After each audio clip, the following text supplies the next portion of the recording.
October 29th, 1929, Black Tuesday. It was not just a day, it was a permanent rupture in the timeline of financial history. In a few short hours, $14 billion in market value evaporated, equivalent to about $240 billion today. But that was just the start. By the end of the week, that number was $30 billion. Picture the bloodless faces of brokers, clutching their heads in despair. Picture the panicked lines of people making withdrawals at banks. And more frightening, the image of men in suits who were millionaires just days before, jumping to their deaths from Manhattan skyscrapers. This was the crash. This was the beginning of the Great Depression, a decade of global poverty, unemployment, and despair. Welcome to this analysis, the economic crisis of 1929. Who was really behind it? I am Professor Mr. J, and for many years, I have studied the economic shocks that shaped the world. Most textbooks, most mainstream economists will tell you this was an unavoidable tragedy. They say it was the result of human greed. They say it was a classic speculative bubble, like the tulip mania in Holland, one that grew so large it simply burst. They blame the panic of the crowd. And yes, those factors were present. But today, speaking as a researcher, I will not accept that easy answer. Let us pose a far more dangerous question. What if the 1929 crash was not an accident? What if the panic was not the cause of the crash, but the result of a prior setup? What if the Roaring Twenties was merely the extravagant prelude to a much larger plan? A great wealth transfer in human history, staged by a small, shadowy group of individuals. In this analysis, we will peel back the layers of history, one by one. We will start with the official narrative, but then we will delve into the secret corridors of power where the real decisions were made. We will examine the money printing machine that was created just a decade earlier, and we will find the answer to the question, who was really behind the Great Depression of 1929? The tip of the iceberg, the official scenario. Before we go looking for the puppet masters, we must understand the stage upon which the play unfolded. What the history and economics textbooks tell us is not wrong, it is just incomplete. Imagine America in the 1920s, the Roaring Twenties. The First World War had ended. America was the world's creditor. Factories were operating at full capacity. Henry Ford's Model T cars flooded the streets. Flappers were dancing the Charleston. And most importantly, everyone was playing the stock market. The stock market was no longer solely the playground of the Wall Street elite. It was the national casino. Barbers, secretaries, shoeshine boys, all poured their savings into the market. Why? Because the market seemed to only go up. RCA, Radio Corporation of America stock, a hot technology stock of the time, like Apple or Tesla today, soared without being justified by any real earnings. This is the first and most obvious factor, the speculative bubble. But what made this bubble supremely dangerous was a financial tool we now call leverage. Back then, it was called buying on margin. Allow me to explain this mechanism simply, as it is the key to the catastrophe. The margin buying example. You are a small investor in 1928. You believe stock X priced at $100 will rise, but you only have $10. Your broker says no problem. Just put down that $10 at 10% margin, and I will lend you the remaining $90 to buy the stock. You now own $100 worth of stock for only $10 of your own money. Scenario 1, when the stock rises to $150. You sell it, pay back the $90 plus interest to the broker, and keep the rest. You have turned your $10 into nearly $60, a colossal profit. Scenario 2, loss, catastrophe. The stock drops to $90. Your $90 loan is now unsecured. The broker issues a margin call. He demands that you immediately repay that $90 in cash. You do not have the $90 in cash because you only had $10 initially. To recoup the debt, the broker is forced to dump your stock at any price. Now, multiply this scenario by millions of investors. When the market began to wobble in October 1929, millions of margin calls were triggered simultaneously. Everyone was forced to sell, but there were no buyers. An uncontrollable wave of panicked selling engulfed the market. This is how the bubble burst.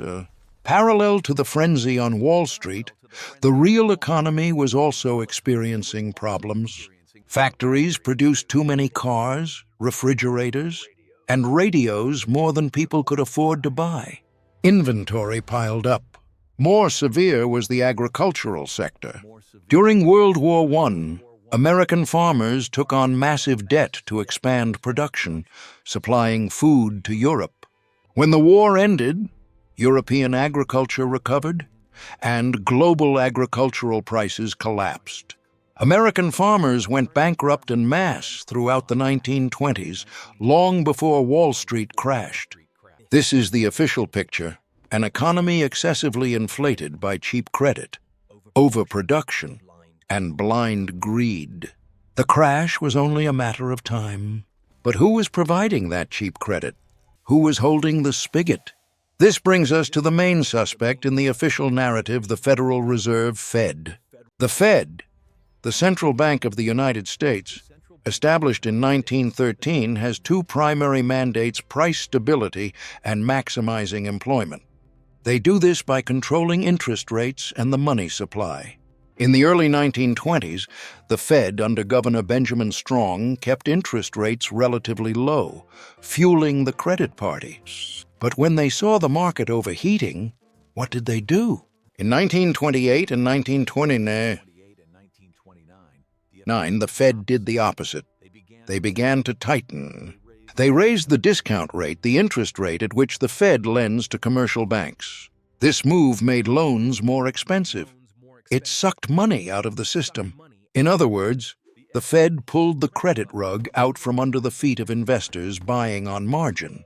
Nobel Prize-winning economist Milton Friedman, in his monumental work, A Monetary History of the United States, concluded that the Fed was the culprit that caused the Great Depression.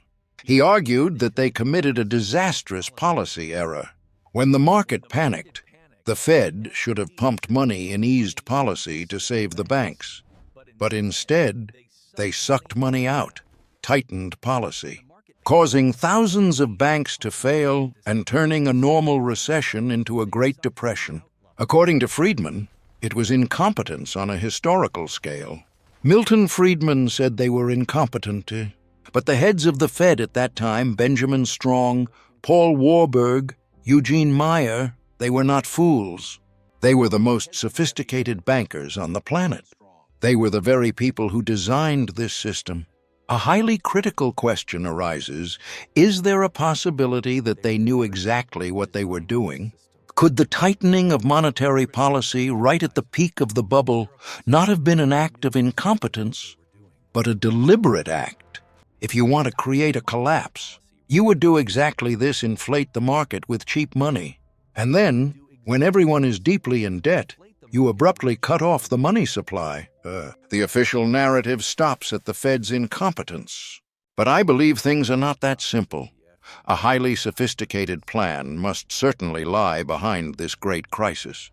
To clarify this, we must rewind time to a secluded island off the coast of Georgia in 1910, where this money-printing machine was secretly born. The money creation machine, the secret meeting at Jekyll Island. Most Americans believe that the Federal Reserve Fed is a government agency, a branch of the Treasury Department designed to protect the economy and the dollar. This is the first lie, and also the biggest lie. To understand what the Fed truly is, we must go to a secluded island off the coast of Georgia. Its name is Jekyll Island. November 1910. Imagine the scene: a luxurious private train car, with its windows sealed, quietly departs from a New Jersey station. Inside this car, a group of men, controlling perhaps a quarter of the world's wealth at the time, were gathered. They told the press they were going on a duck hunt. A laughable cover story, but it succeeded. Who were these men? Senator Nelson Aldrich, an extremely powerful politician, chairman of the National Monetary Commission. He was the public face, the political cover for the group. He was also the father-in-law of John D. Rockefeller, Jr., a link that cannot be ignored. Paul Warburg, this was the chief architect, an immigrant from Germany. From the Warburg banking dynasty, one of the most powerful banking families in Europe, with ties to the Rothschilds. He was a partner at the banking house of Kuhn, Loeb and Co. Frank Vanderlip, president of the National City Bank of New York, the most powerful bank in America, representing Rockefeller interests. Henry Davison, senior partner at J.P. Morgan & Company, representing J.P. Morgan. Charles Norton, president of the First National Bank of New York, Morgan faction. Benjamin Strong, a key J.P. Morgan figure, who would later become the first governor of the New York Fed and the central figure in inflating the 1920s bubble, which we discussed. These 7 men, over 9 days, secretly drafted a document. That document, later disguised and slightly adjusted, became the Federal Reserve Act of 1913. Why did they have to do it in secret? Because if the American public knew what they were doing, it would never have passed. The American public at the time was highly suspicious of the centralized power of bankers. Presidents like Andrew Jackson had spent their careers fighting and destroying previous private central banks. What problem was this Jekyll Island group solving? The official story. They said they were trying to prevent banking crises, like the panic of 1907. They needed a flexible lender of last resort to provide cash liquidity to banks when the public made massive withdrawals. The truth, the major New York banks were losing ground. The rise of the Western banks, small banks, trust companies was fiercely competing with them. These banks were outside the control of Wall Street. The Jekyll Island group did not want to end crises. They wanted to control crises. They wanted a system that allowed them to eliminate competitors, small banks, during crises. Most importantly, seize the power that the Constitution granted to Congress to print money and transfer it into their private hands. And they succeeded. Analyzing the Federal Reserve Act, 1913, unveiling the deception. This act is a masterpiece of linguistic deception. It is called federal to make people think it belongs to the government. It does not. The Fed is a private cartel. Each of the 12 regional Federal Reserve banks, like Fed New York, Fed St. Louis, etc., is a private stock corporation. Their shareholders are the commercial banks like J.P. Morgan Chase, Citibank in their respective districts. It is called reserve to make people think it holds reserves of money like gold or silver. It does not. The Fed creates money out of thin air. This is the mechanism.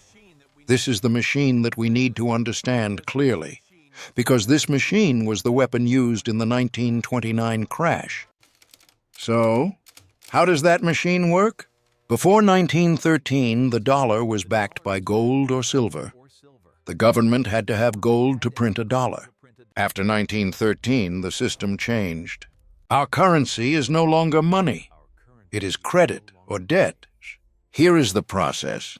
Example, the U.S. government needs $1 billion to build a fleet of warships, but they do not have the cash and do not want to raise taxes because they would be unpopular. The U.S. Treasury prints a nice piece of paper called a Treasury bond worth $1 billion. This is essentially an IOUA, note of debt. They hand this IOU over to the Federal Reserve Fed. The Fed takes that paper. In return, what do? They do not take $1 billion from their gold reserves. They simply open their ledger and write a $1 billion credit into the government's account. Boom! $1 billion of new money has just been created from zero. It was created from the people's promise to pay it back. But here is the genius trap, and also the most ruthless trap. The government, which means you and me, the taxpayers, now owes the Fed $1 billion plus interest. But think carefully. If the Fed created the $1 billion, the principal, out of thin air, did they also create the interest that comes with it? The answer is no. They only created the principal. So, where does the money to pay the interest come from? The answer is the government has to borrow more next year, creating a permanent, inescapable debt spiral. By passing the Federal Reserve Act, Congress relinquished its constitutional power and handed a private group of bankers the legal monopoly to create the nation's money in the form of an interest-bearing debt. The pump and dump switch. Now, this group of bankers not only has the power to create money, they have the power to control the price of money interest rates and the volume of money supply. They can pump money into the economy by lowering interest rates, making borrowing cheap, buying bonds, pumping money into the system. And they can crash the economy by raising interest rates, making loans expensive, selling bonds, sucking money out of the system. They now had a switch in their hands to create boom and bust cycles at will. Now, let us return to This machine was set to pump mode from 1921 to 1920. Benjamin Strong, who was present on the duck hunt at Jekyll Island as the governor of the New York Fed, kept interest rates artificially low. He poured cheap credit into the Wall Street party, encouraging everyone to borrow and buy on margin. And then, right at the peak of the bubble, they flipped the switch. They suddenly raised interest rates, sucking money out of the system. Was this incompetence, or was this the machine designed on Jekyll Island, operating exactly as intended? The founders knew its power well. Paul Warburg, the architect of the Fed, issued a warning, or perhaps a boast, in March 1929, just 7 months before the crash. He said that if speculation did not stop, a crash of unprecedented scale would occur. And as he said that, he and his colleagues were quietly selling off their stocks. They had pumped, they had warned, and now they prepared to dump. The pump and dump technique, the scenario of the financial elite. The 1929 economic crisis was not a single event. It was the result of a 3-stage process, systematically executed by those who controlled the flow of credit. This is the classic formula for wealth transfer inflation pump, distribution retreat, and deflation dump. Stage 1, pump, inflating the bubble, 1921 to 1928. The goal of this stage was to encourage as many ordinary people and small businesses to take on debt as possible, creating excitement and the illusion of perpetual prosperity. Cheap money policy from the early 1920s. The Fed, strongly influenced by Benjamin Strong, a Morgan man, governor of the New York Fed, pursued a loose monetary policy. The Fed kept the discount rate low. This made commercial bank loans from the Fed extremely cheap, creating the credit wave. Major banks used this cheap money to lend to Wall Street brokers, and as we know, brokers in turn lent to the public for buying on margin. Margin calls were often only 10% to 20%. You could make huge profits with little capital, a perfect mechanism to lure in ordinary people. This surge in credit caused the money supply in the economy to soar. It was not based on real production, but on speculation and debt. The illusion of wealth. Pumping cheap money into the system created a powerful psychological effect. People saw stock prices rising every day. This fueled a phenomenon called the breakthrough confidence. Senator Peter Norbeck described Wall Street in 1929 as a giant casino. People went crazy for stocks. They saw their neighbors getting rich quickly and could not resist the greed. The bubble was not a mistake. It was a wealth trap designed to draw the public's savings into the most vulnerable market. Stage 2 retreat. The sell signal, early 1929. When the bubble had reached its peak and successfully sucked in a large amount of public wealth, the insiders quietly began the retreat phase. The major bankers, who understood this cycle because they were the ones who initiated it through the Fed, began to act. In February and March 1929, senior figures like Paul Warburg, Fed architect, and Charles E. Mitchell, chairman of National City Bank, Rockefeller faction, publicly issued warnings about excessive speculation and the potential for a major correction. These warnings, from the most authoritative sources, served two purposes. Cover later, they could say. We warned everyone. Signal it signaled their inner networks. Quiet sell-off. While the public was still excitedly buying, the financiers and major banks were selling off. They pulled cash out of the stock market, converting low-liquidity asset stocks, real estate into high-liquidity cash. The archetypal case, Joseph P. Kennedy Sr., father of President John F. and Kennedy, He is known as someone who withdrew all his money from the stock market just before the crash. His famous quote, "I knew it was time to get out when I got stock tips from the shoeshine boy." Was Kennedy a prophetic genius? Or was he an insider who received a clear signal from Wall Street? He and his friends now held the strongest dollar's cash, while everyone else held depreciating paper assets. Stage 3 dump, activating the panic. October 1929, onwards. This is the final phase, where the switch is flipped from pump to dump. The Fed's decisive action. In late 1928 and early 1929, the Fed began to aggressively tighten monetary policy. They raised the discount rate, borrowing rates soared, even short-term loans became expensive. This action by the Fed cut off the supply of credit to the stock market, triggering the margin call. When money became expensive, banks started fearing for the margin loans they had granted. They demanded that investors repay the debt. This is the margin call. Investors who did not have the cash, because they had poured it all into stocks, were forced to sell their stocks. This sell-off drove stock prices even lower, triggering more margin calls, creating an unstoppable downward spiral, death spiral. The Fed's deadly silence. When the panic reached its peak on Black Tuesday, the Fed's role became most questionable. Normally, in a crisis, the central bank must act as the lender of last resort, pumping money liquidity into the system to prevent mass bank failures and stabilize the market. But the Fed stood still. They refused to supply liquidity, allowing the wave of selling and the collapse of small banks to occur. This is where Milton Friedman's hypothesis incompetence is contradicted by the evidence of action. If the goal was stability, the Fed failed. If the goal was to allow competitors to collapse and create the biggest panic to acquire assets, then the Fed succeeded brilliantly. The pump and dump technique is an economic warfare strategy. Pump, create false liquidity, encouraging public participation with cheap credit.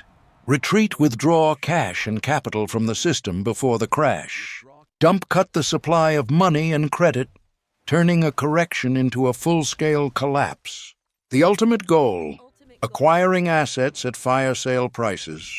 The quiet beneficiary, the great wealth transfer. The Great Depression was not an event that impoverished everyone. It was a process of centralization and transfer of wealth from the hands of the masses to the hands of a small group of prepared elites. When the crisis hit, the financiers and bankers executed three key moves to consolidate their power. First, asset acquisition, the biggest clearance sale in history. The problem for the public and small businesses was that they held assets in the form of stocks, real estate, or debt. The advantage for the financiers was that they held cash, the highest liquidity asset. When the market crashed, the value of everything homes, land, factories, companies, stocks dropped to the floor. This created an unprecedented buying opportunity for those who had withdrawn cash earlier. Industrial assets, financial conglomerates like Rockefeller and Morgan had enough cash to acquire steel, railroad, and energy production companies on the verge of bankruptcy for a fraction of their true value. Factories, coal mines, or railroads built with the public's borrowed money were now being sold off to repay debt. Real estate assets. When millions lost their jobs and could not pay their mortgages, banks foreclosed on homes and land. Large conglomerates quietly bought back these real estate assets at extremely cheap prices. Example, during the peak of the Depression, there are stories of agricultural land being bought and sold for the price of a hat. This is the most visual image of wealth transfer. A normal investor buys a $100,000 house by borrowing $90,000. When the crisis hits, the house price drops to $40,000. He defaults. The lender, the major bank, forecloses, and a subsidiary of the financial elite buys it back for $15,000 cash. The real asset, the house, has been transferred from the hands of the people to the hands of the elite at almost zero cost. Second, eliminating competition, the banking massacre.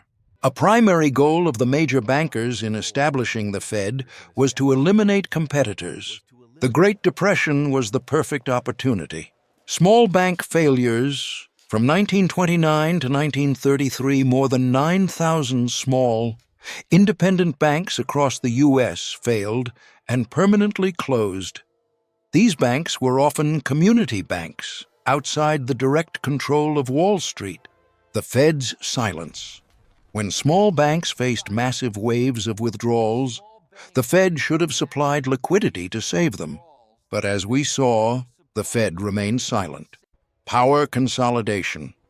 The collapse of 9,000 competitors helped the remaining major banks within the Fed system, like J.P. Morgan. National City Bank, the precursor to Citigroup, centralize and consolidate their power over the national financial system. After 1933, only a handful of too-big-to-fail banks remained, which were the very shareholders and creators of the Fed. The Great Depression did not just make the financial elite richer in terms of assets, it made them structurally more powerful. Third, seizing the gold, the historical precedent. This is perhaps the most insidious move, demonstrating how the financial elite could manipulate the government. Executive Order 6102. In 1933, President Franklin D. Roosevelt, under immense pressure possibly from the very bankers who caused the crisis, issued Executive Order 6102. Order content. This order forced every American citizen to surrender all their privately held gold coins, bullion, and gold certificates to the government in exchange for paper dollars. Failure to comply resulted in a $10,000 fine or 10 years in prison. The price. The government paid the people about $20.67 per ounce of gold. Immediately after the gold was collected and safely stored in the Treasury, the government, under the advice of Wall Street experts, raised the official price of gold to $35 per ounce. What does this mean? It instantly devalued the people's paper dollar's Federal Reserve note, a 40% reduction in purchasing power relative to gold. It created a massive profit for the government, fed from the confiscated gold from $20.67 to $35 ounce. Most importantly, it stripped the public of the last tool of insurance against central bank manipulation, gold. By removing gold from the hands of the public, the financial elite completely eliminated the ability of the people to resist by holding real currency instead of the debt-based paper dollars of the Fed. Preliminary conclusion: the victor. The Great Depression of 1929 was a devastating socio-economic event. But for those who controlled the Fed and Wall Street, it was a success beyond expectation. They converted their strong cash into deeply discounted real assets, real estate, industry. They eliminated thousands of competitors, small banks. They consolidated the Fed's monopoly over the monetary system and removed gold from the people's hands. In short, the power and wealth centralization after 1929 reached a level that the Jekyll Island Group in 1910 could only dream of. The shadow network, the true identity of the puppet masters. If the Great Depression was a staged play, the puppet masters were not just the names signed on the Fed Act. They represented an organized and closely linked transnational network of financiers. We will call them the Financial Architect Group. The dominance of the Big Three. Although dozens of banks participated in the Fed system, the real power was concentrated in three major families: conglomerates, who controlled most of the largest banks, and the New York Fed, the system's center of power. The J.P. Morgan family, under John Pierpont Morgan and later his partners like Henry Davison, Benjamin Strong. Morgan was the traditional financial empire controlling railroads, steel, and electricity. They were key figures in the Jekyll Island meeting and profoundly influenced the Fed's initial monetary policy through Strong. The Rockefeller family controlled the energy sector, Standard Oil and finance through the National City Bank run by Charles E. Mitchell, a member of the early warning group about the crash. Rockefeller's power was boundless, extending from oil to the banking system. The Warburg-Rothschild Alliance. Paul Warburg, the chief architect of the Fed, represented deep international financial interests, especially ties to European banking dynasties like the Rothschilds. Although the Rothschilds did not directly run major banks in the U.S., their influence through partners and international loans was undeniable.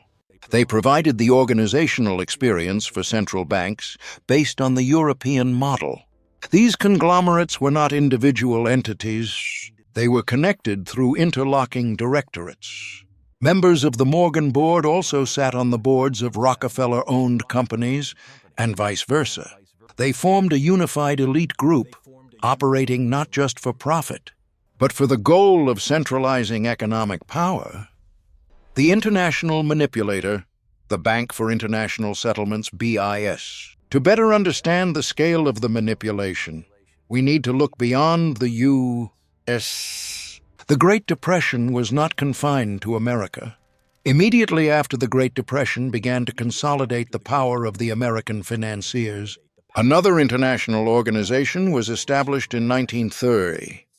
Bank for International Settlements, BIS, in Basel, Switzerland.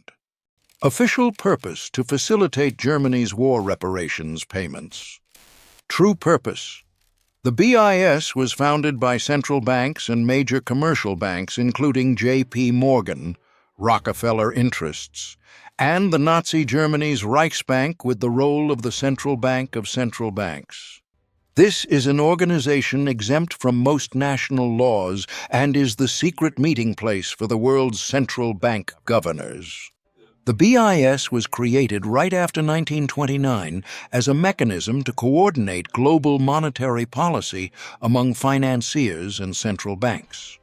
If 1929 was a successful test of manipulating a national economy, then the BIS was the next step to internationalize monetary control.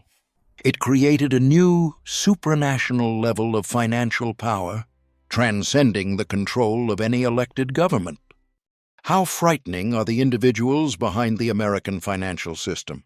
The true power of the Financial Architect Group lies not in the amount of money they own, but in their ability to create and destroy money. The power of unpredictability. Their power lies in their ability to create economic cycles at will. They can pump money into a sector's stocks, real estate to create a bubble, then pull the money out and cause the bubble to burst. This is their most potent tool of power. Anonymity. They are frightening because they hide themselves. The public blames the market, greed, or the government. F. D. Roosevelt. But very few blame the shareholders of the Fed. Decisions to raise or lower interest rates are announced by a council that appears bureaucratic but represents private interests. Political control. By controlling the money supply, they control the national debt. When the government needs money to finance wars, e.g., World War I, they must borrow from the Fed and the Fed's shareholder banks, thereby making the government their hostage. The saying goes, "Permit me to issue and control the money of a nation, and I care not who writes the laws." There are various sources for this quote, often attributed to Meyer Amschel Rothschild, but it perfectly summarizes the power of those who control the Fed and the BIS. The Great Depression of 1929 was not the peak of the conspiracy, but a successful practical lesson. It proved that one could cause massive chaos, acquire assets, and escape all responsibility. The true identities behind it are not just those who have died, Morgan, Rockefeller Sr., but the structure of power they left behind: the Fed, the BIS, and the massive trust funds run by their ideological heirs. The ultimate goal of these structures is to move toward a global financial system managed by a world central bank, where every flow of money and credit is under centralized control. Conclusion.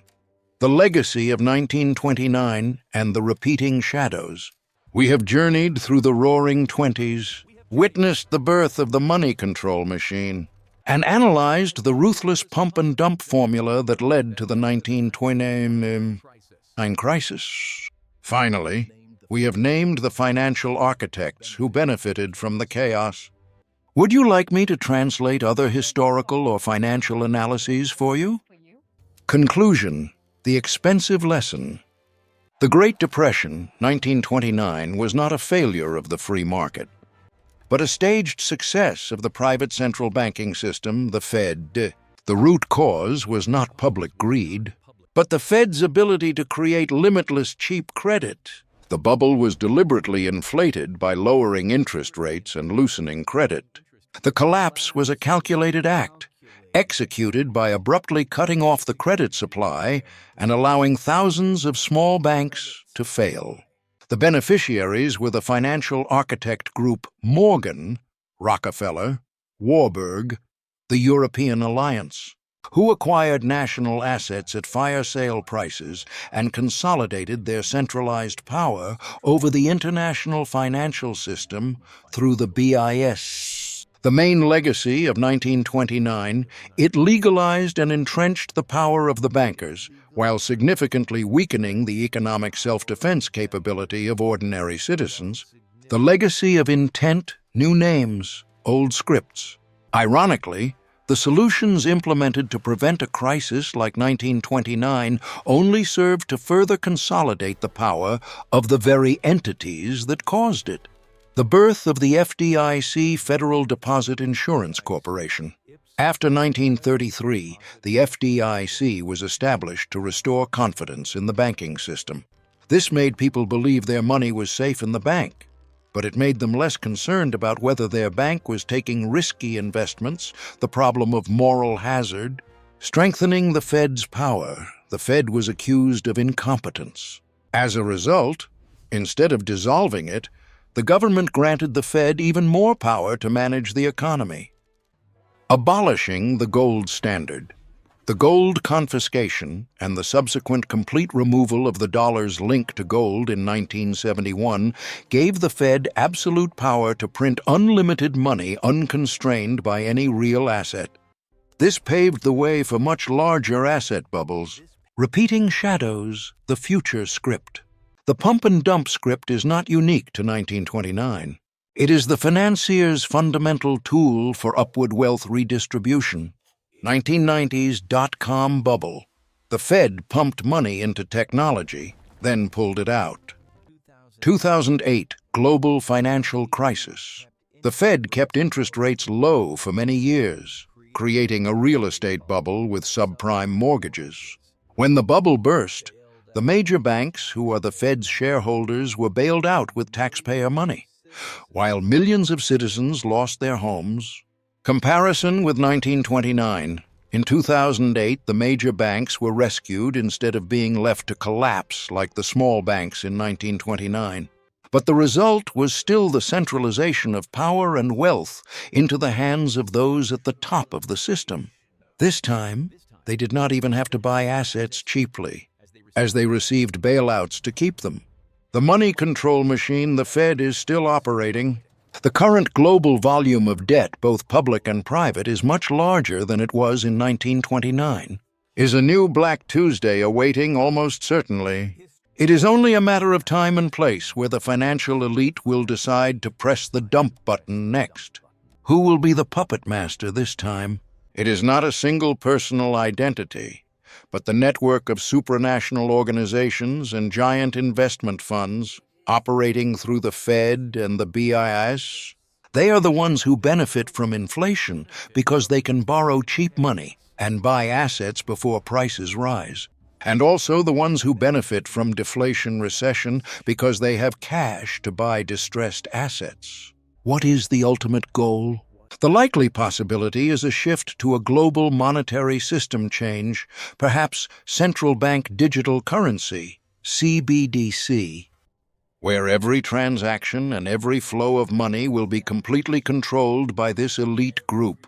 1929 is a terrifying reminder that control over currency is the highest form of power. As long as this power remains in private hands, the cycles of boom and bust will never be accidents, but will always be a tool of manipulation.